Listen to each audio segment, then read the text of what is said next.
नमस्कार। आज के इस 5 मिनट वीडियो में हम हल्दी का आउटलुक देखेंगे। ये काफ़ी टाइम से हल्दी काफ़ी पेसिमिज़्म भाव से चल रही है। हमने जनवरी 2023 में देखा था प्राइसेस में एक बार एक अच्छा जंप आया था बिकॉज़ जिस ढंग से अनशेड्यूल्ड रेन हमने पिछले साल देखी थी उसका एक यील्ड में लॉसेस की उम्मीद थी और प्राइसेस ने 8,600 तक का एक स्पाइक मारता हुआ दिखाई दिया 2023 स्टार्ट होते ही। बट वहाँ से अगर हम देखें तो कंटिन्यू मार्केट में गिरावट थी। लगभग हमने लो में 6500 तक का भी लेवल टेस्ट करते हुए देखा है।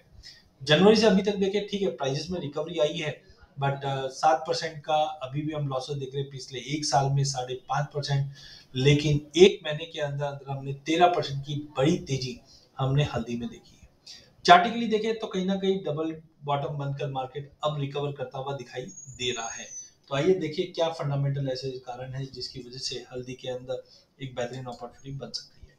तो सबसे पहले अगर फंडामेंटल की अगर बात करें तो हमने देखा कि पिछले एक हफ्ते में 7% और पिछले महीने भर में हमने 13% की तेजी आती हुई देखी, क्योंकि एक अटकलें ये भी लगाई जा रही है कि इस बार की जो सोइंग होनी है उसमें 25 से 30% तक की कमी आ सकती है महाराष्ट्र में, बिकॉज फार्मर को पिछले 2 सालों से कोई एक्स्ट्रा ऑर्डिनरी इनकम नहीं हो पा रहा है। अदर क्रॉप्स के भाव बढ़े हैं बट हल्दी अभी भी वैसी की वैसी रही है।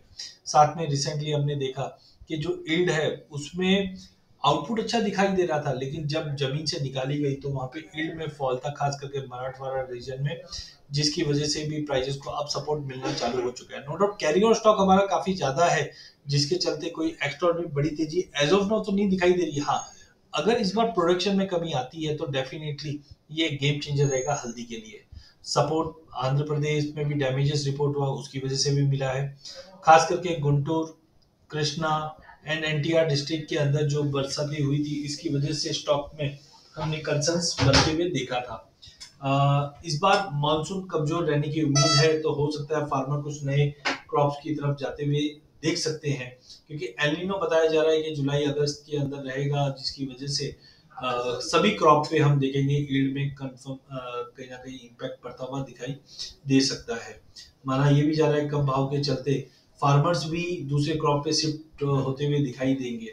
तो टर्मरिक का जो एवरेज है वो कहीं ना कहीं इम्पैक्ट इस बार होता हुआ देख सकते हैं। एक्सपोर्ट की बात करें तो थोड़ा थोड़ा इम्प्रूवमेंट हम एक्सपोर्ट में आते हुए देख पा रहे हैं। अप्रैल से फरवरी 2023 तक की बात करें तो 10% से ज्यादा का हमने एक्सपोर्ट में जंप आते देखा। फरवरी के अंदर अगर हम बात करें तो एक्सपोर्ट करीबन 14,800 टन के आसपास का रहा है। तो इनफैक्ट सभी में हम थोड़ा बहुत एक्सपोर्ट में इंप्रूवमेंट देख रहे हैं, एड में लॉसेस देख रहे हैं, एरिया में कमी आ सकती है। ये सब कारण की वजह से तो मार्केट में तेजी है। साथ में टेक्निकल ब्रेकआउट भी हम मार्केट में देख पा रहे हैं।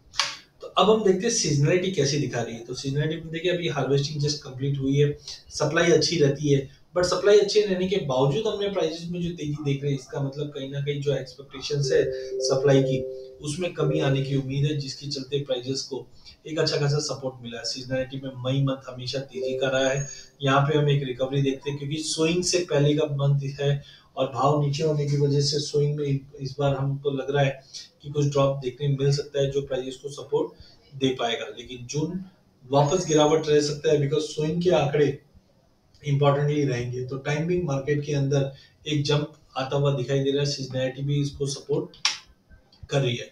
अब टेक्निकल चार्ट्स की अगर बात करें तो आज हम टेक्निकल चार्ट्स के अंदर अल्सर इंडेक्स का यूज कर रहे हैं। देखिए अल्सर इंडेक्स एक ऐसा इंडेक्स है जो गिरती कमोडिटी को एक सपोर्ट देता हुआ बताया बताया जाता है। जैसे फॉर एग्जांपल यहाँ पे अगर आप देख सकते हैं कि प्राइजेस में 9,500 से एक बड़ी गिरावट हमने 2021 के अंदर आती हुई देखी। जैसे ये बेस बना यहाँ पे ये टर्नआउट ग्रीन में हुआ और प्राइजेस के अंदर हमने रिकवरी देख लिया। कहने का मतलब है जब भी अल्सर ग्रीन में हो जाता है तब तक हम बोल सकते हैं कि जो गिरावट है उसको विराम लगना चालू हो जाता है या फर्दर गिरावट नहीं रहेगी। सिमिलरली यहाँ पे भी आप देखिए 7,000 के आसपास बेस बना रहा था मार्केट, और जैसे ही ये ग्रीन में कन्वर्ट हुआ मार्केट ने 11,140 का हाई लगा दिया। सिमिलरली अगर हम जो सितंबर 2022 की बात करें तो यहाँ पे भी आप देख सकते हैं मार्केट में बड़ी गिरावट थी, और जैसे ही ग्रीन में कन्वर्ट हुआ आप देख सकते हैं गिरावट ठहरती हुई दिखाई दी और 6,680 का लो लगाने के बाद 8,730 तक का लेवल हमने देख लिया था। और अब काफी समय के बाद 2023 में हमने ये गिरावट देखी थी, अब ये ग्रीन में कन्वर्ट हुआ, कंफर्मेशन आना अभी भी बाकी है और यहाँ पे 200 मूविंग एवरेज के ऊपर आ चुका है। और कहीं ना कहीं टाइम जोन भी चेंज हुआ है, इसका मतलब है वॉलिटिलिटी अब बढ़ते हुए दिखाई देगी।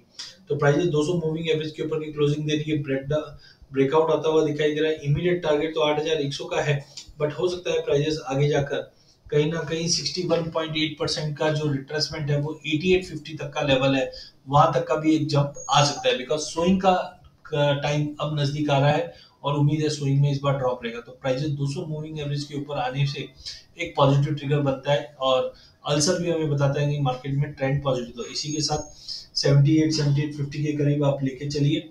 7350 का एक छोटा स्टॉप लॉस रखिए। 8500 से 8850 तक का लेवल अगले 2 से ढाई महीने में हम देख पाएंगे हल्दी के अंदर। तो हल्दी में बिकवाली नहीं करनी है, लोअर लेवल से बाइंग करके ही चलना है, छोटी छोटी क्वांटिटी लेके चलिए, बट ट्रेंड पॉजिटिव है। अधिक जानकारी के लिए आप हमारा यूट्यूब चैनल सब्सक्राइब कर सकते हैं। इस चैनल में हम आप तक इक्विटी, कमोडिटी, करेंसी के अपडेट लाते रहेंगे। वीडियो पसंद आने पे इसे लाइक और शेयर जरूर कीजिए। धन्यवाद।